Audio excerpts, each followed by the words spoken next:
Well. Happy new op day to all of the Swiss Gold Global independent business owners here for some network marketing training on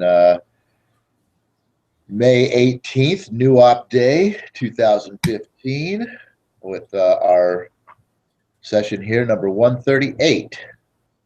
Good day, John. How are you? I am excellent, Paul. I'm still getting a little bit situated for this hangout this morning.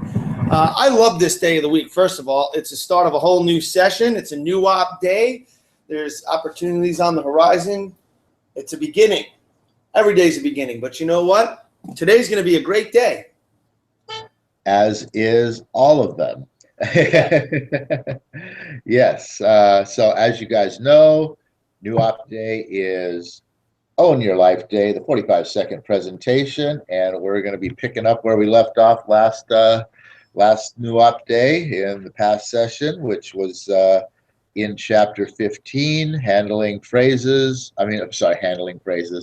some important phrases and handling some objections. We talked about the line that I love, that people that you're talking to initially being wishy-washy, having doubts, etc., and so on, and just coming out right there in that first meeting and saying, I can see you have doubts about getting involved, but I want you to understand one thing, that if you say yes to this, I'm going to be the person that's training you. And if I didn't think that you had it in you to be successful at this right now, we'd be talking about football or something else. So, do you really think that I'm going to be inviting anybody into this business if I didn't think that they could do it? And that's just a great way to just twist their mind right around to, wow, this guy believes in me. He's going to be training me. They're going to be the one that is helping me be successful in my business. So that's a great way to switch their thinking to, maybe I can do this. We talked about, do I have to sell? Obviously, that's a no. We talked about it's a pyramid. Obviously, that's a no. We talked about I can't afford to get in business. We talked about you can't afford not to get in business. We talked about my husband, wife, it won't be interested. And we talked about how, usually that happens a lot, but eventually, once they see success, if you're strong enough to be able to put it together for yourself, that they'll come around, join in, and once you guys have teamed up together, you can really explode this thing, even bigger than you were by yourself. We talked about, is there advantage of being directly sponsored by a company? And yes and no, in the fact that you're higher up in the food chain, so to speak. But on the other hand, when you're sponsored directly by the company, you've pretty much got to get out there and do this on your own. But when you're downline, you've got people above you that are more than happy and interested in your success and willing to give you the assistance that you're looking for. We talked about how far down group should I work. So once you're already in this organization, you're starting to build. And we talked about how the farther down you can work, the better, because, of course, in Swiss Gold Global, there is no cutoff, but in some network marketing platforms, you only get paid so many levels deep. So why would you want to be working with people beyond that? Well, maybe that person that you're helping bring somebody in, you're not getting compensated for that particular sponsorship, but that goes up line, and eventually it works its way back into your pay level, and it will benefit you overall by lighting a fire underneath these other people where you are actually in the compensation level. We talked about how do I select a network marketing company?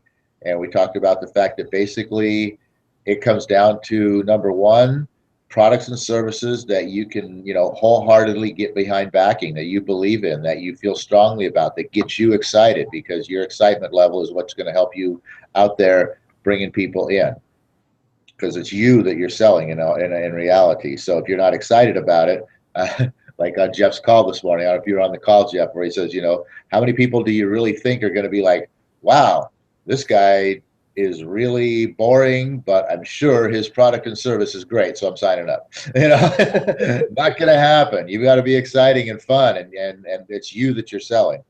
And we talked about, can I work can I work more than one program? And we talked about how, yes, you can. Some programs are more involved than others as far as being like a primary program versus sort of a secondary program. You can obviously work as many secondary programs as you can because they don't really take much time. Primary programs take a lot more of your time. A lot of primary programs are not pure network marketing. They are a combination direct sales and network marketing. And the reason why they require so much of your time is you do have to continually and constantly be out there selling and actually selling, because it is direct sales. And you have to constantly be out there selling and bringing more people into the organization constantly over and over and over again. With our organization, that's not how it works. You're not selling, and we're not. Your objective is not to go out there and bring tons and tons of people in all at once. Your objective is to just bring in a very few people and work with them to help them bring in a very few people. A lot of people doing a little bit is way better than you doing a lot. And so that takes us to where we have left off. The next question being, I just don't have the time. So anything before we get into that question, John, anything that you want to throw in about the questions that we've covered so far? I just want to reiterate one thing that I think is very important, and that's when you said, how do you choose a network marketing company? And, network marketing is a great vehicle for building wealth and for building streams of passive income. And I had been very interested for a long time in getting involved in network marketing, probably about 2 years prior, maybe even a little bit longer. But I remember reading an article about the power of network marketing, and I had been looking for a company to get involved with for about 2 years before I came across Swiss Gold Global. And why did I end up deciding Swiss Gold Global?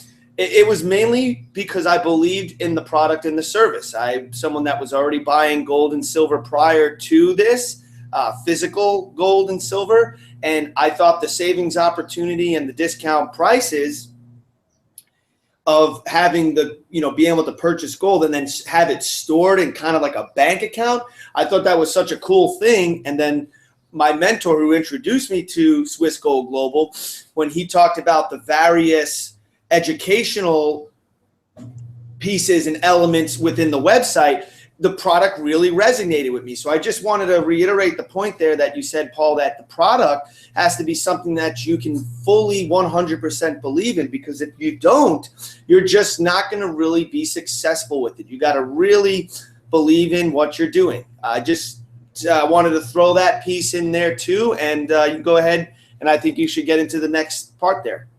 Actually, I got a little something to add to that you brought up there. It even says in the book there that, most people in network marketing don't actually choose their company. Their company kind of chooses them by someone who has come around and introduced them to this. And that can be both a good and a bad thing, because great if someone brought this around to you, got you introduced to it, and you got excited about it, you like the product and service, et cetera, and so on. But sometimes, people just sort of, oh, this sounds pretty good. Yeah, I think I can do this. Network marketing is, yeah, I was interested in that. Let me check it out and do it. But they're really not truly excited about the product and service deep down inside. And those are the people that end up, that end up failing at and not going anywhere or doing anything with their opportunity here.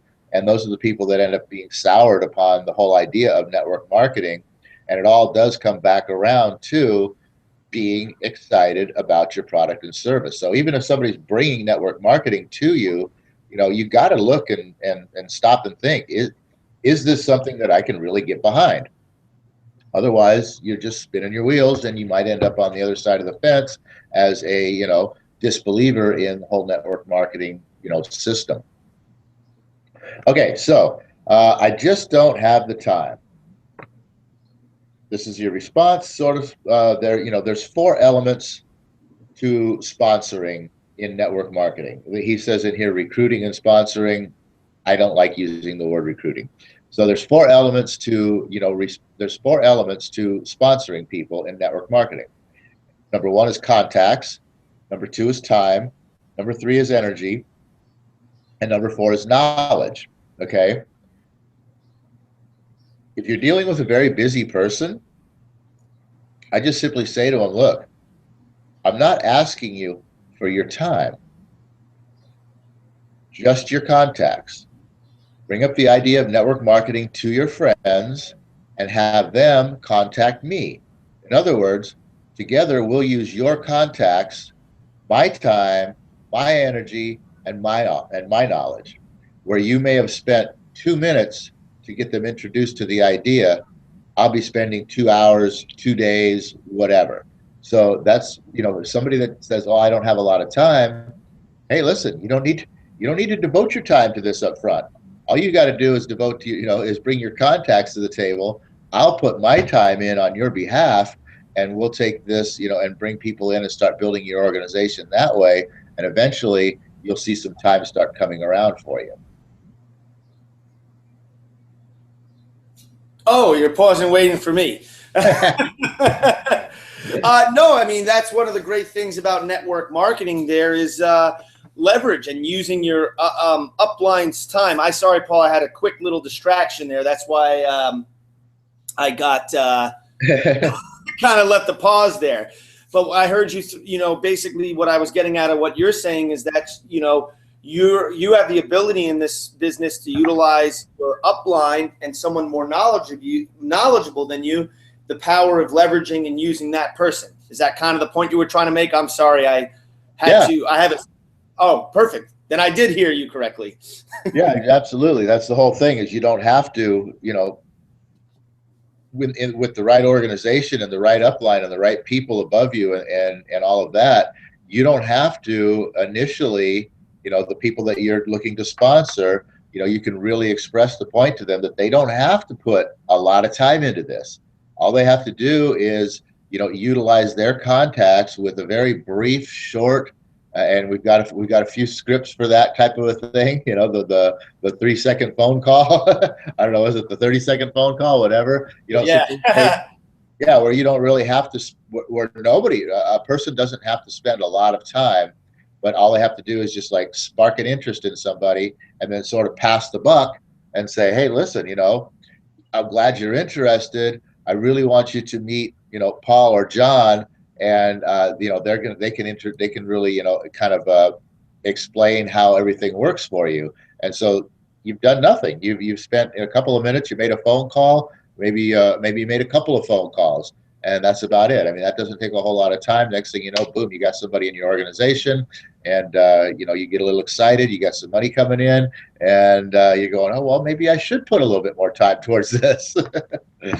Exactly. That's what I love about it. And you know what? It's not just exciting for, let's say me, when I bring someone new into the organization, it's also very exciting for my direct upline, the person above them. And really, in this organization, it's kind of a cool thing. Every time you sign someone up, you'll get a personal message from the owner and CEO, Bill, reaching out to see if there's anything he can do to help you with.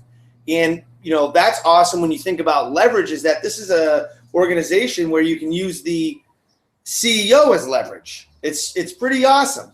So, Yeah. And it's very exciting for everybody when you get someone signed in. That's for sure. Yeah, and again, the downline thing in this organization, it doesn't matter how far downline you get someone signed into your organization, because it goes all the way back up. Everybody gets a piece of that. So anyway, the next question here is, what is the difference between recruiting and sponsoring? And this is a big one. He put something in here, and I'm gonna add something in here that I believe is just as, if not more important than what Don mentions in the book here.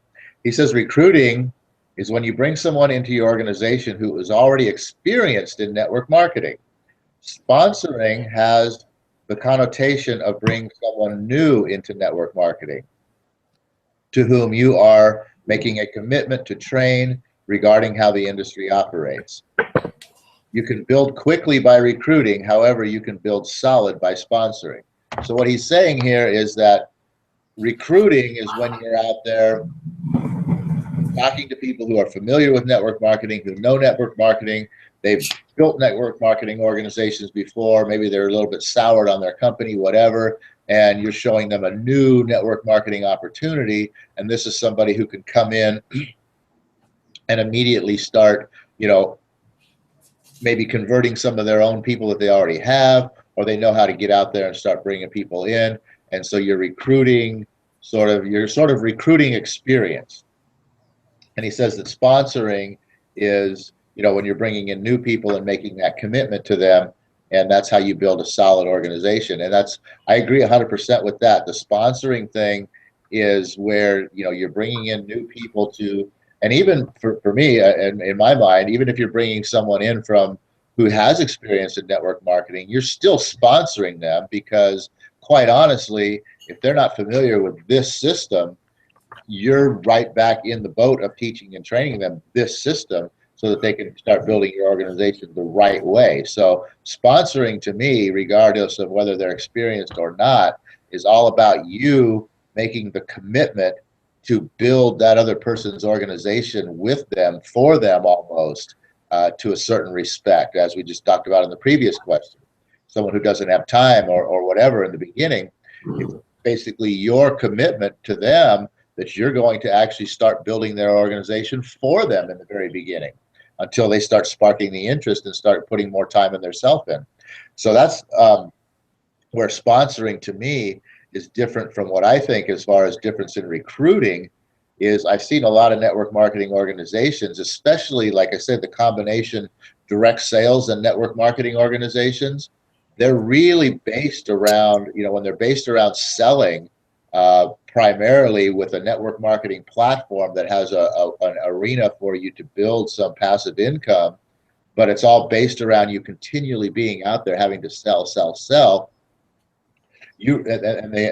These companies always promote, while you're out there, you're selling the product, you're selling the product or the service, but you want to be recruiting people into the organization to, have more people selling, and that's how you start to build your passive income side, is by recruiting people. But what they have set up there, what they don't really talk about, is you making a commitment to your people. They just want you recruiting. They don't talk anything about you making a commitment to those people that you recruit, to actually be behind them and support them and help them grow their business. And basically what you're doing is you're just bringing somebody into this organization and you're saying, hey, check this out. Here it is. Here's all the stuff. Good luck. See you later. Bye. I got to go recruit more people. And that's, to me, the huge difference between recruiting and sponsoring. Absolutely, Paul. I don't know. You probably weren't paying attention to what was going on my screen behind you. I was getting attacked by my dog. No, the big difference between recruiting and sponsoring is, it's funny. I thought of this while you were talking because my dog was jumping on me. But, people are kind of like puppies, right? So when you get a new dog, what do? You got to train that dog. You've got to show that dog some love. You got to spend time with it, nurture it, feed it, so that what happens? It grows up to be obedient. It knows a few tricks. It knows a system, and it can go out there and perform. And guess what? Because you nurtured it, because you fed it, and because you taught it and gave it treats for a job well done, what does that puppy provide you with? A lifetime of loyalty. So I'm sorry if that's offensive to people to relate you to puppies, but that's the thought I was having as you were talking, Paul, because as I was being mauled by this puppy who loves me so much that I've had for 3 years. No, that's actually a perfect analogy there. I mean, it really is. I mean, yeah, like you said, you people out there, you're not puppies, but you are basically, you don't know what you don't know when it comes to network marketing. So it's our job, your upline people's jobs, to teach you and train you how to, properly put together a network marketing organization. And once we've shown you that, once we've helped you build that, once we've helped you get started, like John says, yeah, you're committed for life. I mean, because you now understand the power of how this works and how to get it done the right way. So yeah, well-trained puppies. Yeah, Well, it worked out to be kind of a good analogy. So, so we need to draw our little picture of gold ships with a bunch of puppies hanging on the top. and you know what? Earn while you learn, right? Every time you do something right in this business, just like a puppy, when it learns a new trick, it gets a treat. Just like in this business, when you bring someone in and you introduce them to Paul and I, and we sit down and we talk and we show them the system and we show them the dream and the possibilities, and they sign on, suddenly you're rewarded. And as long as you're committed to teaching and training and nurturing the relationship you have with this person, and teaching them the system and training them and working with them, and that's Paul and I's commitment to our team and the people that are coming in below us, you will have somebody that is going to be very committed and loyal to your organization. And the whole point of a network marketing business is you want to build lifelong passive income. That's why you want to choose a product that you believe in, a product that has longevity, and something that you can share with people and get them to see the same vision that you're seeing. So great stuff today, Paul. So that's my kind of final thought there, and I'll toss it back over to you. You can give us a final thought and close us out. Yeah, just one last thing to really drive home that difference between recruiting and sponsoring right there is the fact that, those companies that say, go out and recruit more people in, more people in, more people in, they have, they have the whole package there. They have all the stuff you need. They have all the products, the training tools and everything that you need. But if you don't have that support, then it's all up to the person that you brought in. And that, quite honestly, most people aren't going to do anything on their own. They don't have the initiative. They don't have the drive. They don't have the self-discipline. Most people, unfortunately, in this world just don't have those things to be able to successfully do this on their own. And when you just recruit somebody in and you say, here's everything you need, good luck, get out there and make it happen, that's why the failure rate in network marketing is so high, is because of that exact thing. If you separated out the recruiting companies to the sponsoring companies, I'll bet you would see a huge difference in, stickability level, the people that actually get into it and stay into it and don't quit. So with that, O Universe, I ask not for more riches, but for more wisdom with which to create. Why do I keep wanting to create? Which was to make better use of the riches given to me at birth. Consisting of the power to control and direct my own mind to whatever end I might desire. Because I do want to create. I want to create lots of wealth and riches for not just myself, but for my family, that I can share with the world and the universe and make this whole planet a better place for all of us. So that's why I want to create. Excellent. All right. See you guys on Wednesday, where we're jumping back into the website, of course.